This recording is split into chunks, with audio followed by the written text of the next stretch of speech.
Miles played very well against Michigan State, and they got to put that behind them for each, as we grow. Just like, Andre had a great game against Michigan State. He played okay today. I'm not going to evaluate each player. Like, what I'm saying is we're going to have fluctuation like that. And if we get to a point where then all of them are playing well consistently, where they know who they are consistently, they don't know that yet. It's not their fault. They don't know that. The only way you know that is to compete, and you got to get the experience of doing it. But in saying that, to see Quinn and Miles step up, Quinn was big time for us, and that keeps Seth a lot fresher. And Miles had to play even more because of Ryan being in foul trouble. So it's got to be a collective effort, and hopefully everyone keeps getting better. Coach, the stretch where Mason Plumlee had those 6 points early in the second half looked like that kind of ignited the team. Do you think that? Can you talk about how the other players? Well, there were some spectacular plays. It ignited the crowd.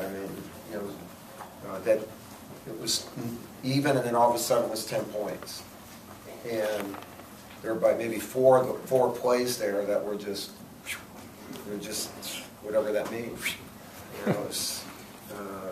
It's why I had low SAT verbal. It's not on the test.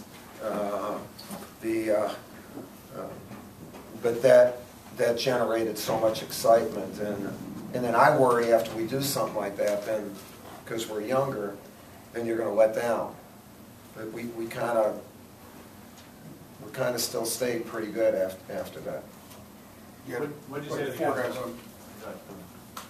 Four guys on the ball offensively, and that's a good thing to have, knowing you can trust four guys to put out there.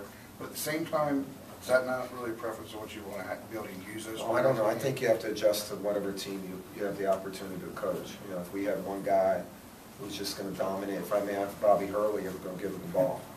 If Flojo, we don't have that. So what we do have are good players, and we have to. That's what we've tried to do all the time. You try to figure out. You don't talk about what you don't have.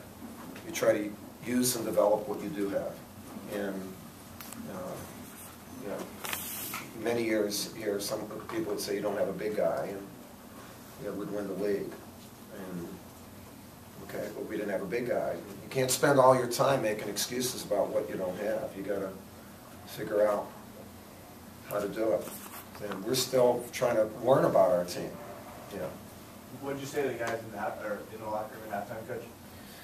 Well, a number of things. One, I thought we were on our heels defensively. They look good on tape. When you do your scouting report, and I said, when you play certain teams, they'll ratchet it up. Even a couple levels when they're playing us. And so I just thought they got it down faster. They cut harder. They were a very determined team the entire game, and I thought it knocked us back. And we're not old enough yet. We had no talk on defense, and it's not like we didn't care, but it was going so fast. There was a lot of movement, and in the second half, I thought our pressure on the ball was better, and it gave us time to talk. It slowed them down just a little. We kept people in front of us. And that's where Seth and Quinn did a much better job for us in the second half.